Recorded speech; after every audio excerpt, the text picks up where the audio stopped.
On this episode of Industry Relations, Rob and I talk about this insane housing market.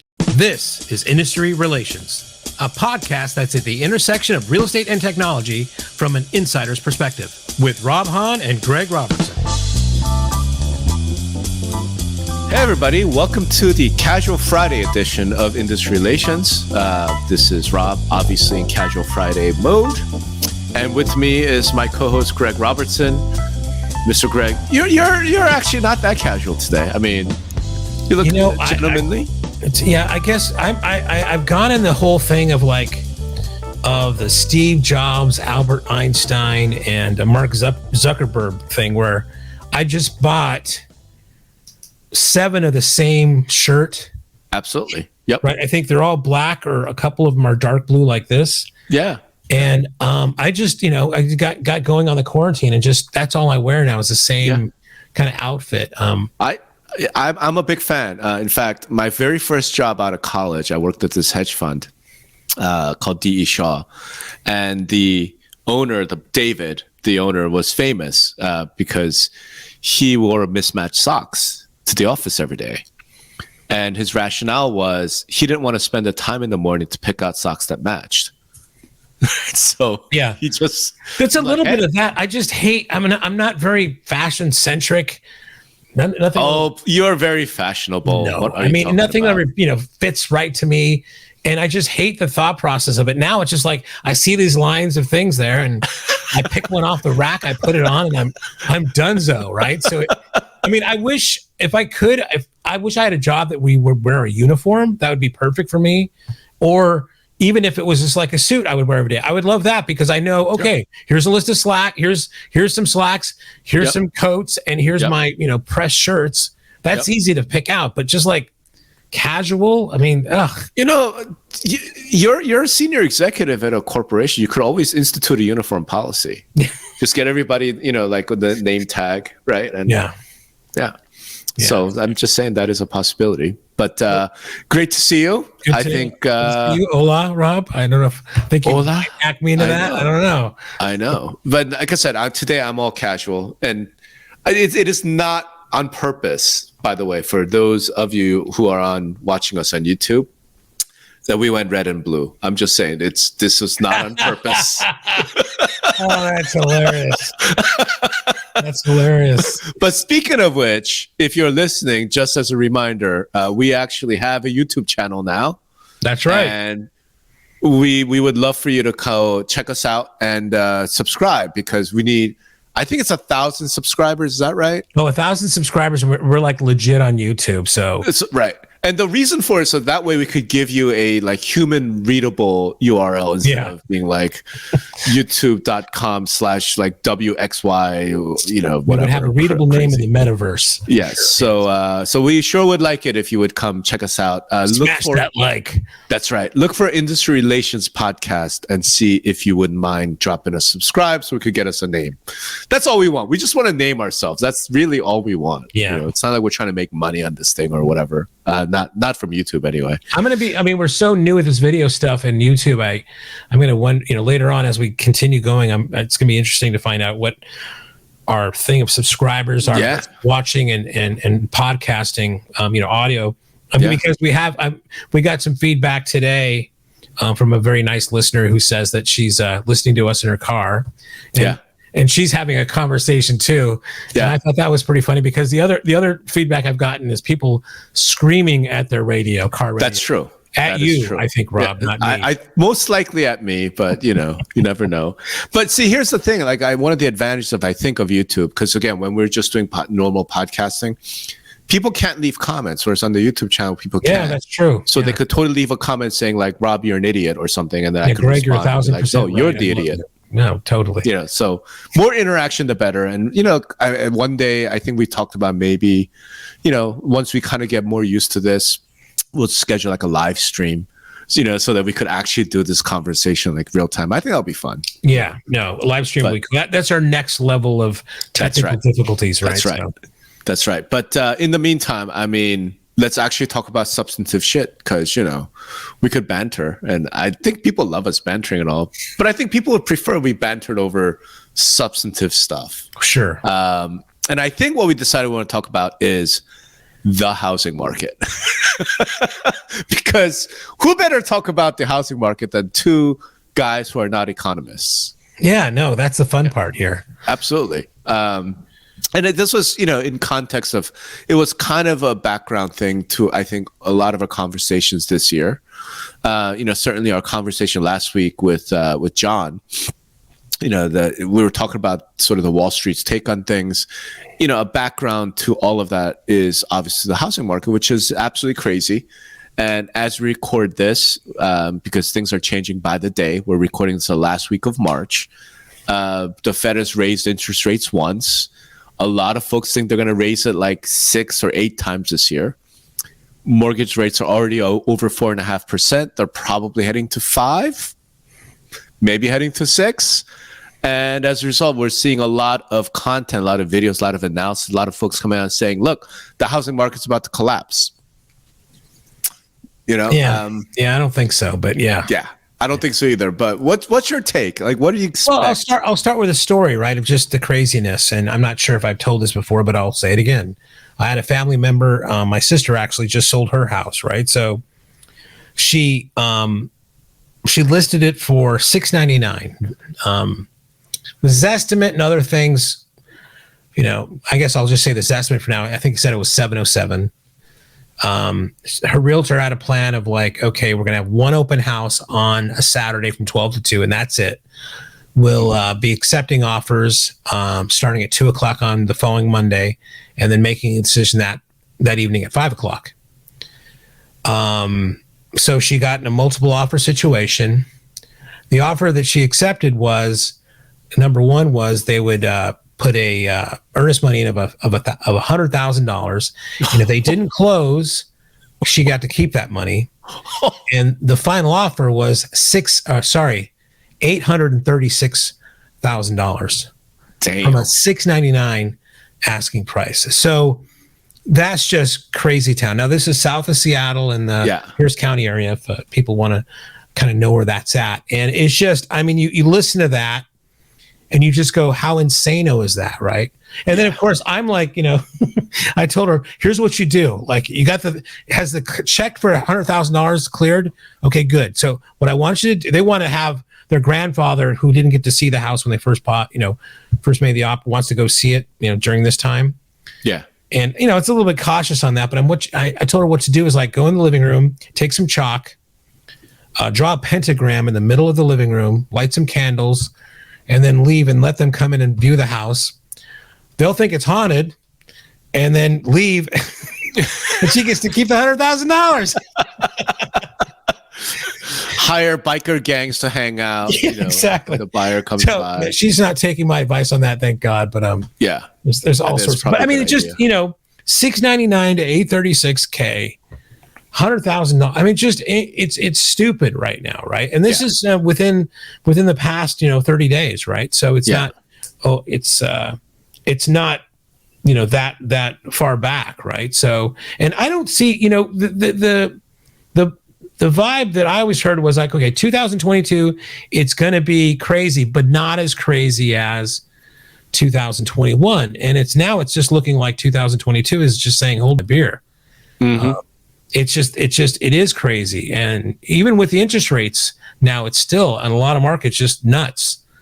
And I don't, the stuff that I read, at least it's like 2 more years still, right? That we're in this kind of situation. Or more. I mean, I don't know. It really depends. So obviously when you start talking about macroeconomics, the whole thing is like, nobody knows, nobody knows. We're all guessing.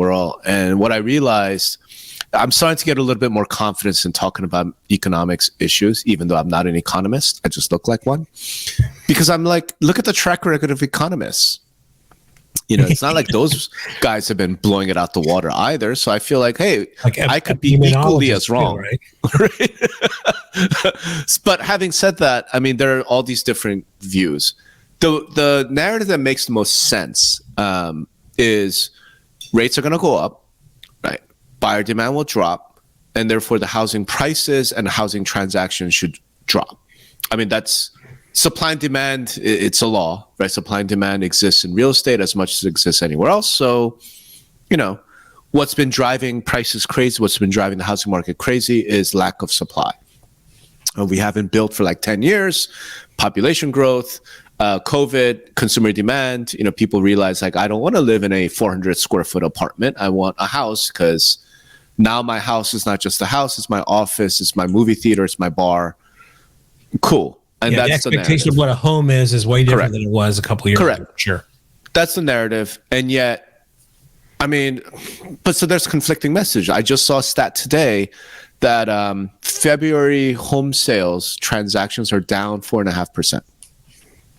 Prices are still up, but the transactions are down. So suggesting that with higher rates, and homes becoming completely unaffordable, a lot of buyers are just leaving. So the number of transactions aren't going to keep up, but the home prices are still way up, right? What do you make of that? It's really difficult to interpret. Now, having said that, as you kind of suggested at the pre-show, you figure we're just going to start talking and I'm going to say something crazy and then...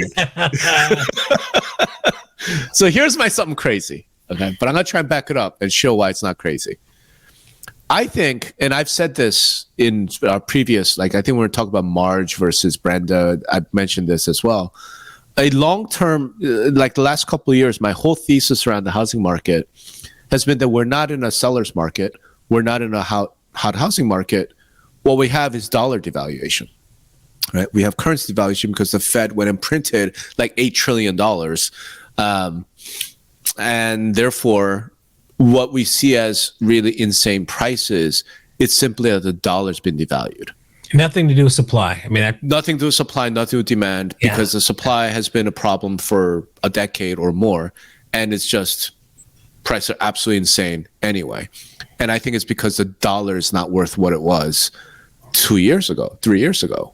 And here's how I'm going to try to prove that. That could be, I don't know if that factors in the supply, but that it could mean, that could factor in the appreciation of homes for sure, but not supply. Well, supply's been low for 10 years, right? And it's so not I don't this think low, right? Not this low. I don't know, man. We've been talking about supply problems for at least 10 years. But come on, this has really come to help, do the pandemic and stuff, right? This has changed. This really supply thing it's really been a 2-year conversation. I don't remember being on some panels 5 years ago talking about, oh shit, the supply sucks. We were. Oh, dude, no, I do. I totally remember. NAR's been talking about lack of supply. We're not building enough for, I don't know, as long as I've been paying attention to NAR and The Economist. But if you wouldn't mind, EJ, could I throw up that slide real quick?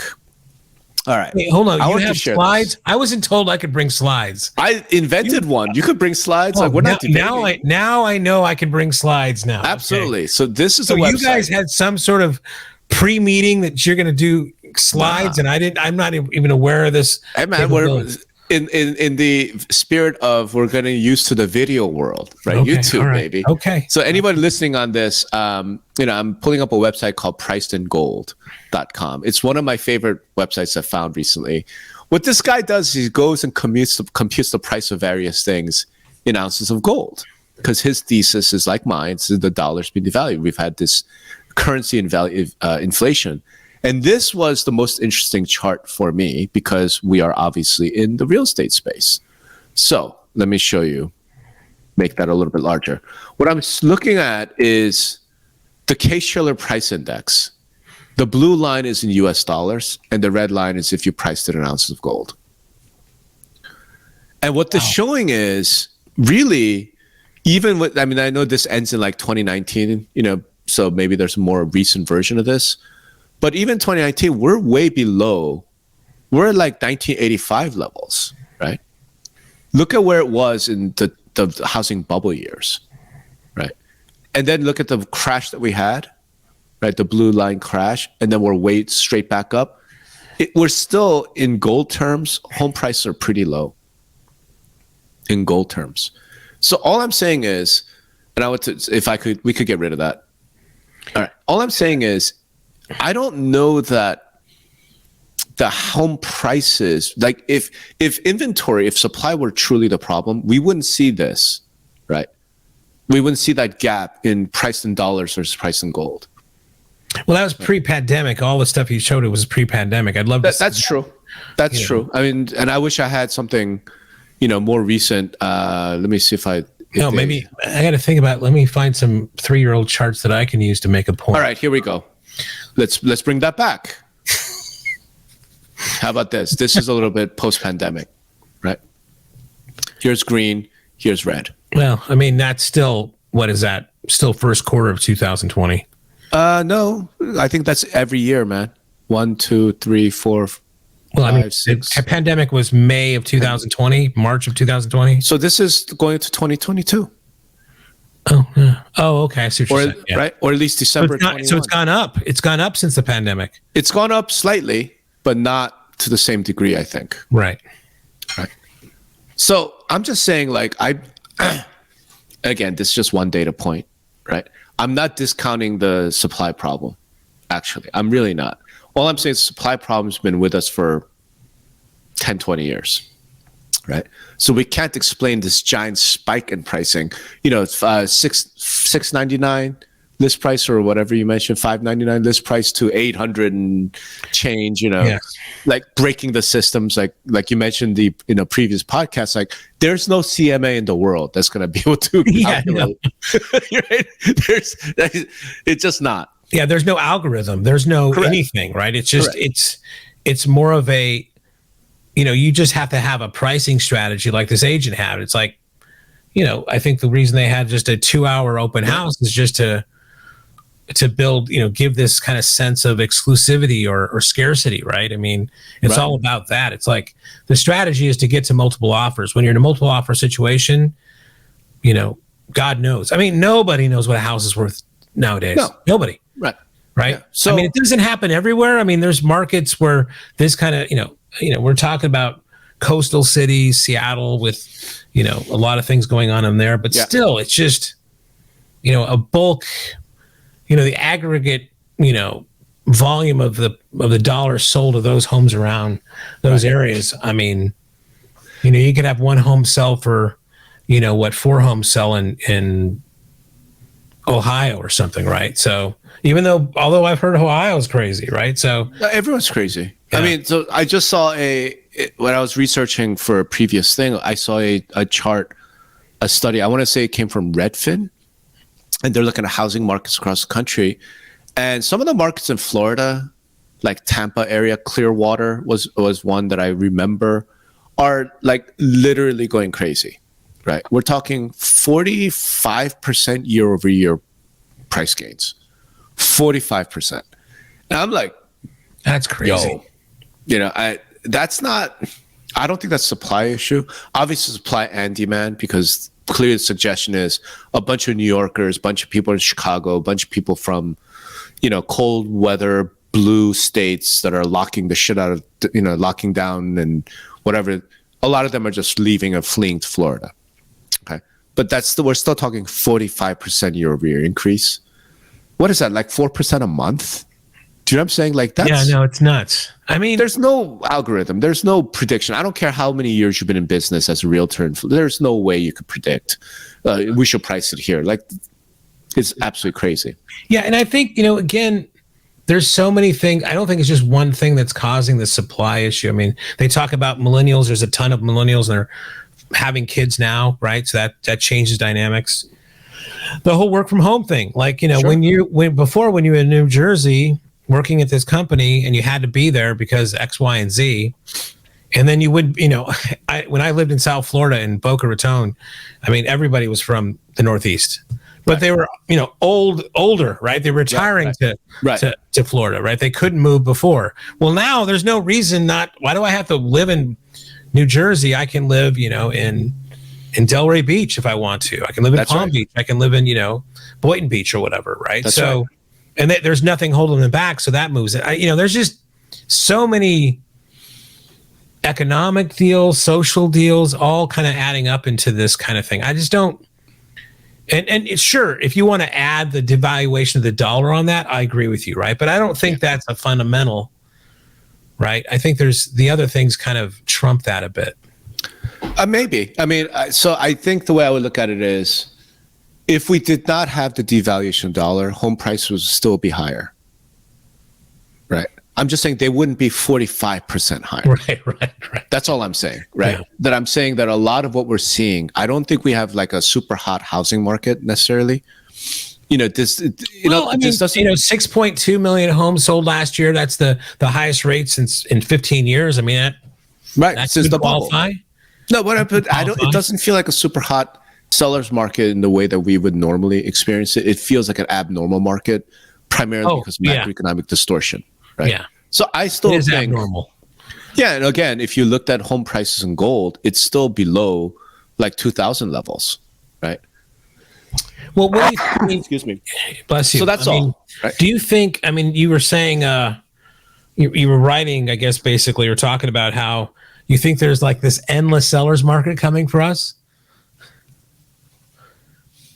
Oh man, I'm having my sneezing fits. Yeah, I think so.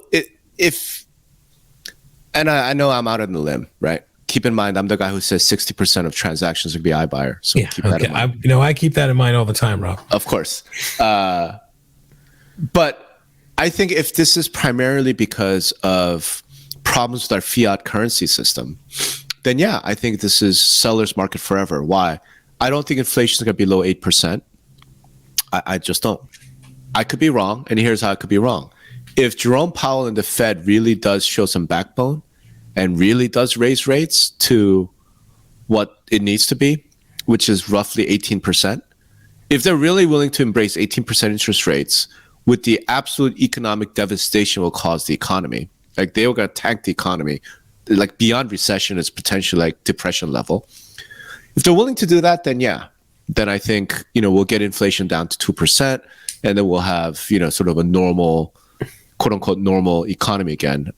After we with 18% interest rates. No, it's what I mean is that you have to raise it to bring it back down. Right. Look, that's what Volcker did. Right. So some of the older realtors who are around in the 80s, early 80s, during the Reagan Volcker era, they remember 18% mortgage rates. They remember 20% mortgage rates. No, I remember buying a condo and my first one, actually, I think I was like at 7.5, right? I mean, so, the 3.25 I have now, I mean, is even the 4.5 people can get now is still, to me, it's crazy low, right? Yeah, it's very low. And the 4 point, so here's the thing. If nominal inflation is 8%, 4.5%, bank is still paying me to borrow money. Right.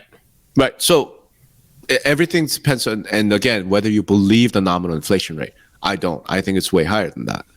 So it's sort of that. Short of that, man, I don't see how home prices ever come down. Right. And you look at sort of inflation trends right now. I'm sorry. Like, I don't know. Like, I just recently drove through California. Like, you guys are close to $7 a gallon for gas. It's not a good situation here, right? But we have all this other kind of taxes and subsidies added to that make it larger than anywhere else. But yeah. But so gas is up, food prices are up, everything's more expensive. Like why? And you're telling me home price is going to drop? Why? So this is the Musings video I did a couple weeks ago, right? And I remember asking this question.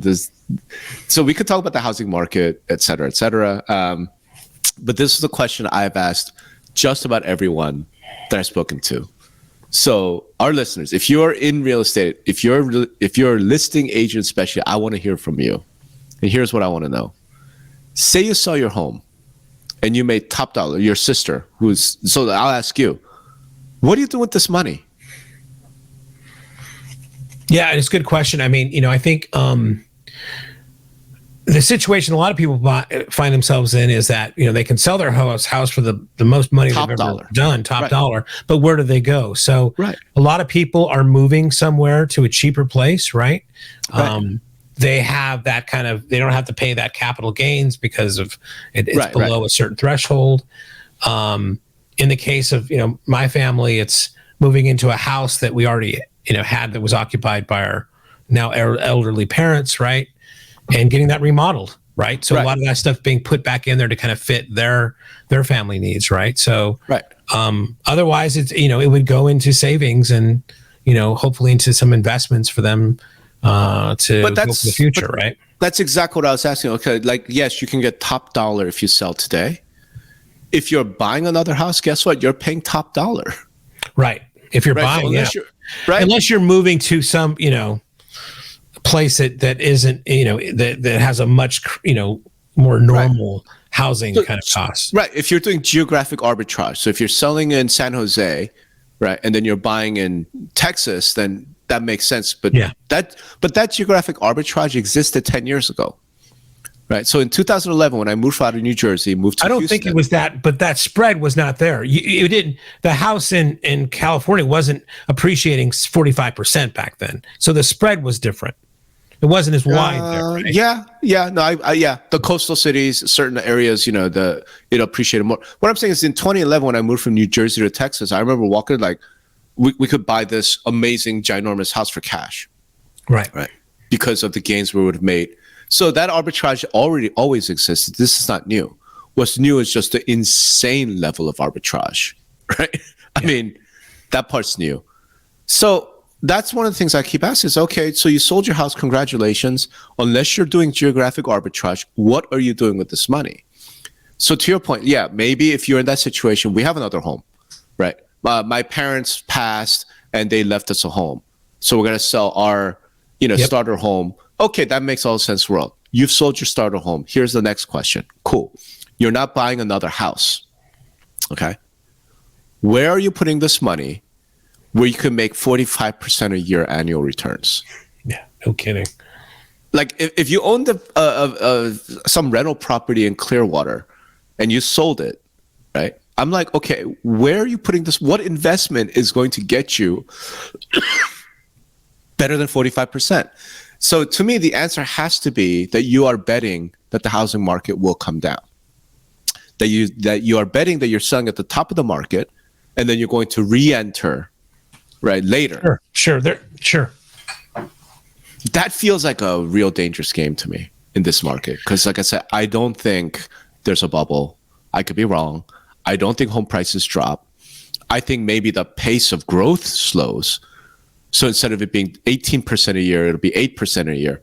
Okay, well, if home prices are growing at 8% a year, what's inflation doing? Right? What's interest rate doing? What's any of that doing? And where can you put this money where you're going to do better than putting in housing?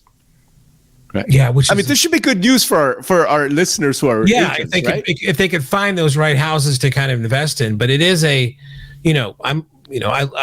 course, I'm in real estate. You're in real estate. I'm sure you look at homes all the time, right? I love going to open houses and looking and figuring out the cap rate on this or that, right? And it's something I've thought of, being in a position where okay, let's buy that house for 1.1. It's worth 7, but knowing that thing might be 1.3 by the end of the year. Sure. Right. And it's just not even renting it out, just sitting on that thing like a stock. Yeah. And just, okay, I'm going to make that 8%. Right. And see, and just make sure it's over the year mark, I guess. Right. But, I wonder if there's, how many people are, I wouldn't even call them flippers, right? Because they're not really doing anything to them. They're just sitters. Maybe we call them sitters. They're just literally traders, right? Yeah. Like not traitors, Yeah. Russia. I mean, they're trading.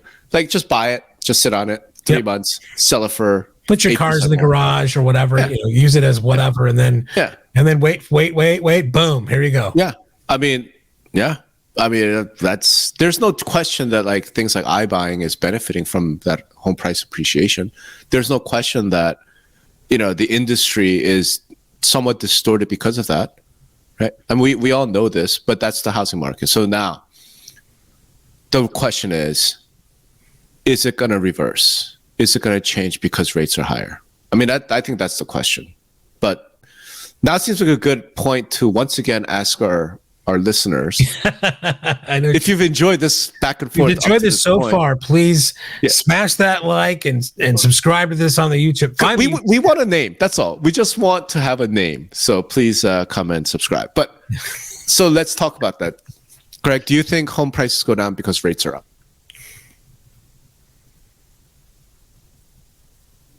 Yeah, I don't think so. Right? Right. I think it was the last or one of the podcasts we talked about, which was really enlightening, was talking about whether we have a supply problem when, again, it was 6.1 million homes that were sold last year. Right. Well, that was, the biggest number of homes sold for 15 years, right? So that doesn't, that number is bigger. So is it a supply problem? But mostly it's a velocity problem. They're just on the market later. Right. For a longer time, right? And I think that's more what it's going to be. I think you're going to have maybe longer days on market. If the velocity won't be as fast, and therefore, you're going to have less. Since that's taking longer, there'll be less homes sold this year. But appreciation, yeah, I mean, there's just so many levers you could kind of flip back and forth here to come up with whatever you want. Correct. But man, I mean, you're just starting to see these interest rates go up now. But, so far this year, it hasn't, it's just been crazy. It's been crazier than ever. Yeah. And I don't think the final piece is, I don't think the rate hikes can last. I know the market's already talking about 6 to 8 rate hikes and, all that. I'm like, again, I follow different economists. I follow different analysts, on Twitter and on the internet. And I've mentioned this guy's name multiple times, but I think Luke Groman over at Forest for the Trees is one of the best macroeconomists, from my perspective, explains it for me. And the point that he makes is, if we raise rates, first of all, the economy tanks, right, which drops tax receipts, and it makes the federal government's borrowing impossible. And last time we checked, we're at $30 trillion in national debt. You raise rates to 5-6%, man. Like, debt service alone will eat up most of the tax. Like, the country's bankrupt, right? And what's the scenario at which politicians are going to go to baby boomers and tell them, guess what? No Social Security for you. Right? Guess what? No Medicaid for you. Guess what? We're going to get rid of food stamps. Like, there's no scenario where that happens, right? So his point is, look, the Fed's going to raise rates a couple times maybe to make it seem like they're going to do something, but they ultimately can't. They're caught between a rock and a hard place. And the choice is really inflation or unemployment. Okay, well, if those are the choices, I'm willing to bet on inflation. I'm willing to bet on home prices going up forever. Right. That's the context behind why. Yeah, I mean, there's a narrative I've heard before that's it's the same thing you're saying in a way, but the narrative on that side is that owning a home is now for the elite. There's no question. For the 1%ers, for the whatever. It becomes, and that's just a shame, right? I mean, it is. That's where it comes from. And so you could say, well, it's going to be a seller's market going forward, but really, I guess another way that people are saying that, which tracks, is that it's only going to be for a certain class of people that can own a home now, and that's just sad. It is sad, and it's something that I've been pointing out for almost a decade now, about millennials and how their generation's screwed, and how we as an industry really need to start switching our focus and attention towards buyers and wannabe buyers, and millennials specifically. Because as of right now, as we're in 2022, millennial homeownership rate is below 50%. And millennials are not kids anymore. The oldest millennials are 40. They have children, right? And even with that, their homeownership rate is under 50%. And they're the first generation in history, in American history, with, where homeownership was below 50%. Could that change over the next couple of years? God, I hope so. Because here's the flip side of that. They're also, why do we care so much about millennials? They're the biggest generation, right? Yeah. Since the boomers. It's the boomers, and then Gen X. We don't matter. We're both Gen X. We don't matter. We may as well not exist. And then millennials, right? As you know, that famous chart that showed like the generation was like silent, boomers, millennials, Gen Z, and there's all these tweets and memes going around Gen X like, yeah, we over here just kind of like watching the fight between millennials and boomers. Yeah, like, exactly. We don't need to be part of this. It's cool. Just leave us out of it. But one of the things that I've been talking about for a long time was this problem with millennials. Dude, I think just put up like a quick takes on my blog. I just saw an episode of a really popular podcast / YouTube channel called Breaking Points. Crystal and Sager, they have like almost 1 million, subscribers. So this is a big channel, and they specifically called out what they call generational war between boomers and millennials over housing. Oh, wow. And so it's not just the elites, it's also generational, right? And here's the issue. Yeah, I think I've read some stuff before where like nobody wants your house, boomer, right? It's just they're too big. They're not really built for what a millennial wants, right? And supposedly, but I think it's beyond that. I think it's that millennials just can't. They ain't got no money. They can't afford it. Yeah, I mean, there are several narratives out there, and I know this thing you go on a Renter Nation kind of thing, and I don't know. Did you catch that 60 Minutes story? Was it last weekend? No, I don't have TV, so no, I didn't catch. Of course you don't, right? Yeah. But anyway, it was about basically the housing and really what it was about was like, and they had a few Redfin people. There was almost like a commercial for Redfin in a sense, but talking about all these institutional buyers, right? Sure. Yeah. But I mean, those are kind of to me sensational stories, right? They talk about Invitation Homes and Blackstone and blah blah blah. But when you look at those numbers, they're less than 1% of housing. Correct. But everybody wants to make such a big deal about. That's right. These institutional buyers are, it's like a boogeyman now. Right. And, 60 Minutes does a whole segment on this shit. Right. And it's less than 1% of the housing, right? But it's sensational. I get the fascination with it. But the fascination is because it's a lot easier for politicians to go after, the BlackRocks and the Invitation Homes, right, than to go after whatever 50%. Yeah, the small time investors, the retired teacher and cop who own 2 condos in Phoenix. I mean, it's way easier for them to go after Invitation Homes. But the problem is, if it becomes a generational war, right? If it becomes millennials versus boomers, and boomers have all the houses, they have all the money, because they're the ones who bought houses when it was $70,000. Right. You know what I mean? And now those houses are $2 million. Like, well, we all know who's going to win that war, though, right? I mean, do we? Who do you think wins that war? They're fucking gonna die, man.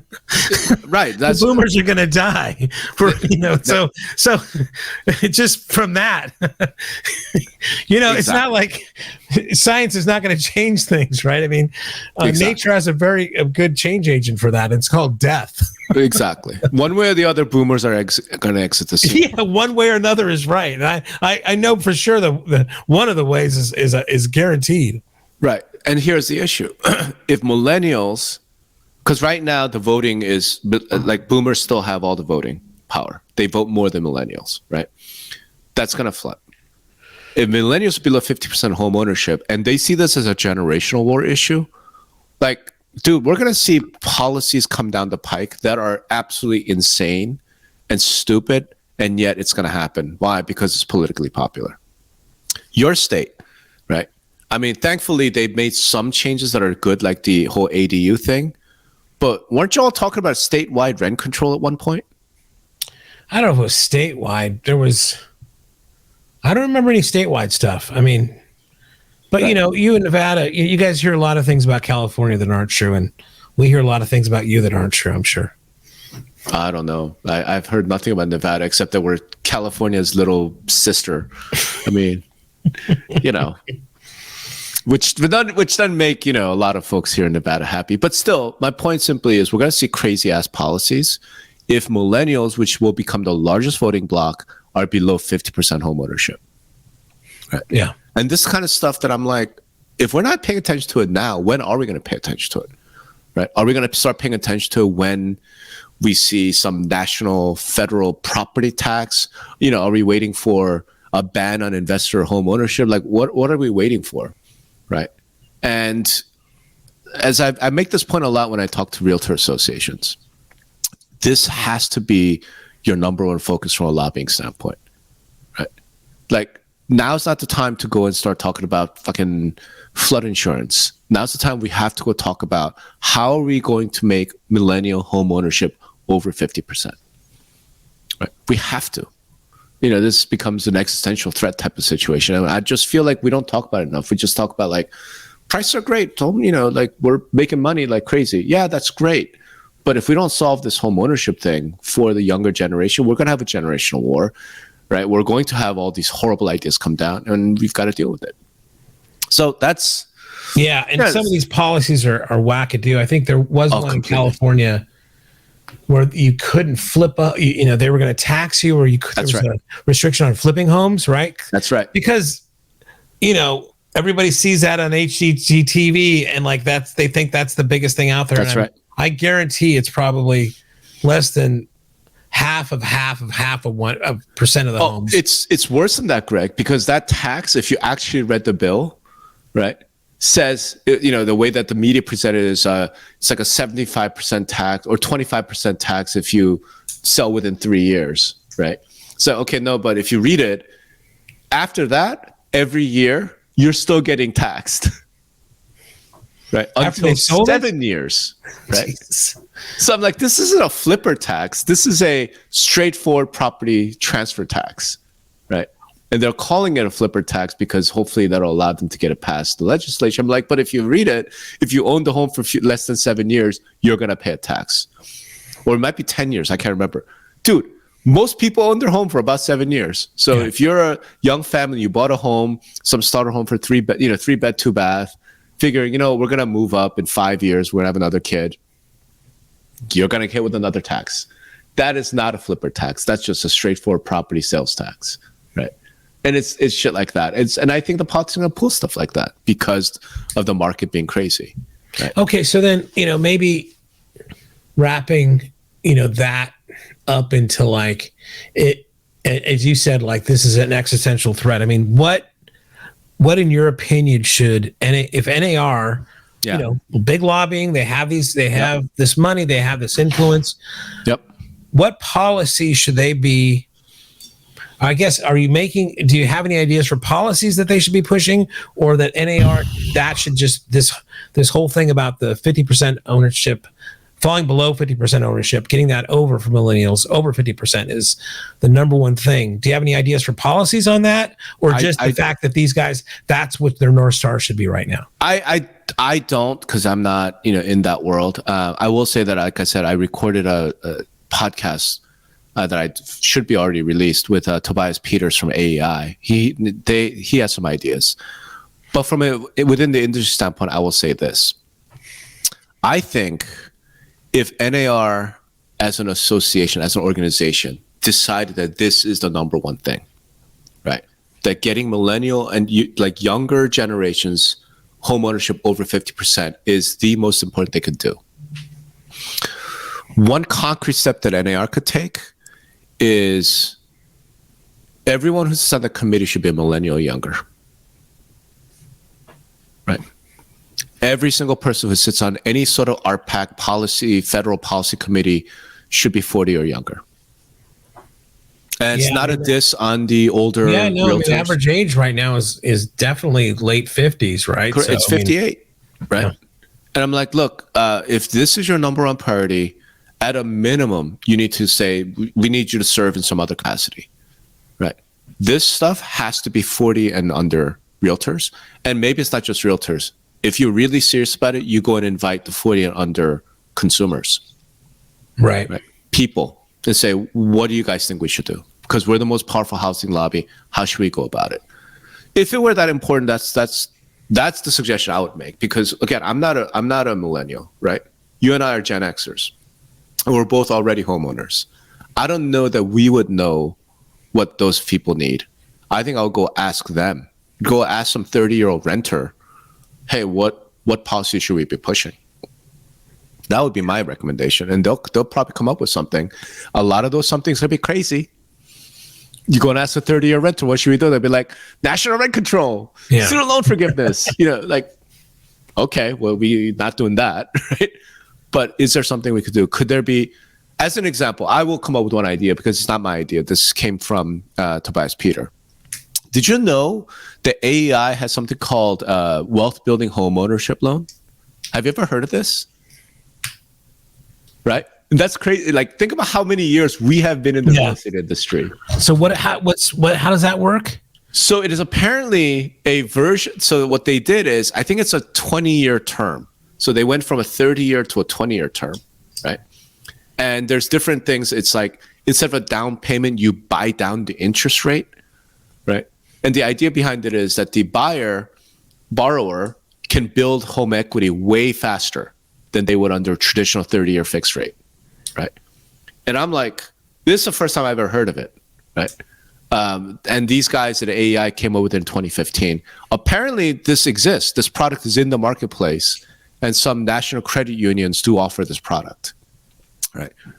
And they have all sorts of ideas for how to do that. But one thing that they've suggested, because this is the reason why we've not heard of home